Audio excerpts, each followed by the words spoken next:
ዛሬ ሃይ ስኩል ጓደኛዬ ደወለችልኝና መቀሌ ነው ያለው ሰደም ያለችው አዲስ አበባ ነውና ሊዱዬ ጦርነት ተጀምሮ እንደ መቀሌ ውስጥ ብላ ጠየቀችኝ። እኔ ስራ ቦታ ውስጥ መጡ የመቀሌ ልጆች ነበሩና ጠየቅኳቸውና መቀሌ ውስጥ ጦርነት ስላለን የመጣ ነው አሉኝና ለምን እንደዛ ከሆነ ለምን አንቺ ሳትመጪኝ ብላ ጠየቀችኝ። ጥያቄው ያን ያህል አልተገረምኩም። ምናልባት በሰላምና ማህበራዊ ሚዲያ ላይ የሚሰሩ ልጆች ትንሽ ተጽዕኖ ቢያርጉ ኖሮ ነገሮች ሊስተካከሉ ይሆን እንጃ አላቅም። ብቻ ግን ለሰላም መዘመር ለውጥ ያመጣም ብዬ ማስብ አይነት ሰው አይደለም። ግን የምር መቀሌ ውስጥ ምን እየተደረገ ነው ብላችሁ ለምትጠይቁ ወንድመቶቼ እኔ ልንገራችሁ፣ ስራ የለም፣ ህይወት የለም፣ ትምህርት የለም፣ ምንም የለም። በቃ ህይወት ቆሟ፣ ሰውም እየተጠባበቀ ነው። ያቺ የታላቅ ልጇን ሀዘን ያልጨረሰች እናት ታናሽየውም እንደዛ እንዳይሞትባት ብላ በመፍራት ወርቋን ሽጣ ወደ ተለያዩ የኢትዮጵያ ሀገራት ልጆቿን እየላከች ነው። እንደው ከኢትዮጵያ ይሻል ይሆን ብላ ደግሞ ከኢትዮጵያ ውጪ ለምትልከው እናትም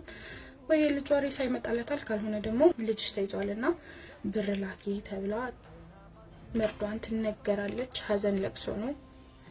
በየቤተ ክርስቲያኑ ስትሄድ ምህላ ላይ ያለች እናት ናት። ቀረውን ልጇ እንዳታጣ ስጋት ላይ ናት። ምናልባት ግን የትግራይ እናት ውለታ ያለባችሁ ዛሬም ድረስ የትግራይ እናት ፍቅር በልባችሁ ያለ ደጋግ ኢትዮጵያውያን ካላችሁ ምን እናርግ ከኛስ ምን ይጠበቃል ብላችሁ የምትሉኝ ከሆነ ኦርቶዶክስም እስላሙም በየሃይማኖቱ እዚህ ላለነው እዚህ ለቀረነው ወጣት ጸሎት ቢያደርግልን ሰላም አጥቶ ችግርና መከራ ላይ ሆኖ ከሞቆ ቤቱ ወጥቶ ከእናቱ ተለይቶ ቤታቸው ከገፋቻቸው ምናልባት ከቤታችን ትሻላለች ብለው ስላመኑ ነው ወደዛ ይመጡትና ባካችሁ መጠጊያ ሆናችሁ ነው ልል የምፈልገው።